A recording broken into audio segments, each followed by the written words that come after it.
కొత్త మద్యం పాలసీ పేరుతో ఉద్యోగులను తొలగించడం సమంజసం కాదని సిపిఐ జిల్లా ప్రధాన కార్యదర్శి నాగరాజు డిమాండ్ చేశారు. మంగళవారం ఉదయం 10:30 జిల్లా కలెక్టరేట్ వద్ద ఈ మేరకు మద్యం దుకాణాల్లో పనిచేస్తున్న ఉద్యోగులతో కలిసి ధర్నా కార్యక్రమాన్ని నిర్వహించారు. ఈ సందర్భంగా వారు మీడియాతో మాట్లాడుతూ గత ప్రభుత్వం ఏర్పాటు చేసిన మద్యం దుకాణాలలో సేల్స్ మెన్, సూపర్వైజర్, సెక్యూరిటీ గార్డులుగా పనిచేస్తున్న వారిని ప్రస్తుత ప్రభుత్వం కొత్త మద్యం పాలసీతో తొలగించేందుకు రంగం సిద్ధం చేస్తుందని వాపోయారు. గత ప్రభుత్వంలో బోనస్, ఇంక్రిమెంట్లు, గుర్తింపు కార్డులు, యూనిఫామ్లు, రాయితీలు ఇస్తామని చెప్పి మొండి చేయి చూపించిందన్నారు. ప్రస్తుత ప్రభుత్వం వారిని తొలగించేందుకు సిద్ధమైందన్నారు. ఇలా ప్రభుత్వాలు వారి జీవితాలతో ఆడుకోవడం సరికాదని, వారికి ఉద్యోగ భద్రత కల్పించి రావాల్సిన 2 నెలల బకాయిలను చెల్లించాలని డిమాండ్ చేశారు. అనంతరం కలెక్టర్ను కలిసి వినతి పత్రాన్ని సమర్పించారు. 5 సంవత్సరాలుగా గత ప్రభుత్వంలో ఏదైతే మద్యం పాలసీ ప్రభుత్వం చేపట్టిందో ఆనాటి నుండి 5 సంవత్సరాల వరకు కూడా ప్రభుత్వ బ్రాందీ షాపుల్లో ఇట్లా సేల్స్ మ్యాను, సూపర్వైజర్లు, సెక్యూరిటీ గార్డులు కూడా 5 సంవత్సరాలుగా పనిచేస్తున్నారు.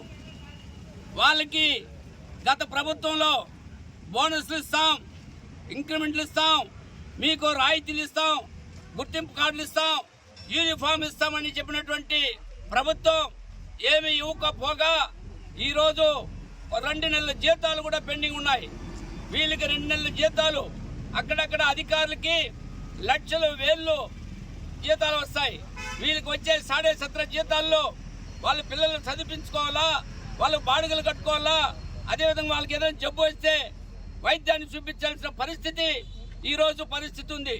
అందుకే వాళ్ళకి ఇవ్వాల్సిన 2 నెలల జీతాలు కూడా వెంటనే ఇవ్వాలని కూడా మేము ఏఐటీసీగా మేము డిమాండ్ చేస్తున్నాం. దాంతో పాటు 2 నెలల జీతాలు కూడా మంజూరు చేయాలని కూడా జిల్లా కలెక్టర్ ద్వారా ప్రభుత్వానికి మరొకసారి విజ్ఞప్తి చేస్తున్నాం. చేరడం అనేది బయట ఊర్లలో పనిచేస్తున్నా మాకు ఇక్కడ సొంత ఊర్లో ఏదో ఒక ఉద్యోగం వస్తుంది.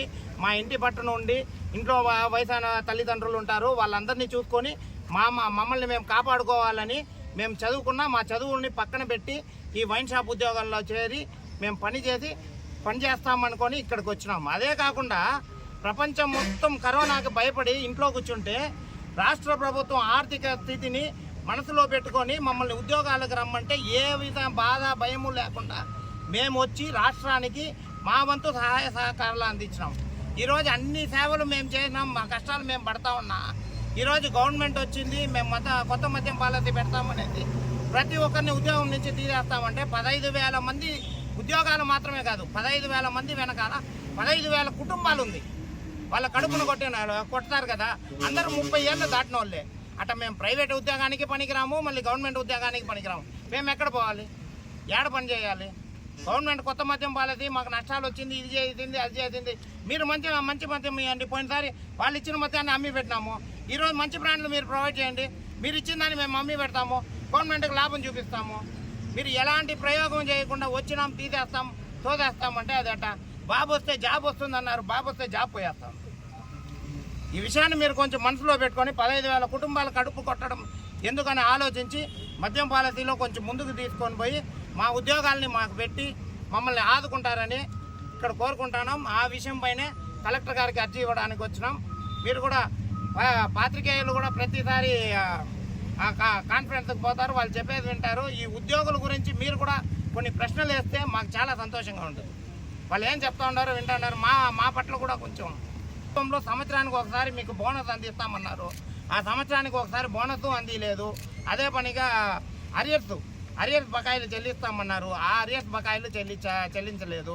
దాని మీద ఇప్పటికీ 2 నెలలు మా వల్ల తట్టుకోలేకపోతున్నాం. ఒక సైడ్ ఈఎంఐలు, ఇంకో సైడు పిల్లోళ్ళు. చెప్పినట్టుగా ఇంటిని నడపడమే చాలా కష్టంగా ఉంది. 2 నెలలుగా ఉద్యోగ రీత్యా మేము చాలా ఇబ్బందులు పడుతున్నాం. దయచేసి ఆ జీతాలు, మిగతా ఏ బకాయిలు ఉందో అవంతా మాకు చెల్లించి మమ్మల్ని ఆదుకోవాలని రాష్ట్ర ప్రభుత్వాన్ని కోరుతున్నారు.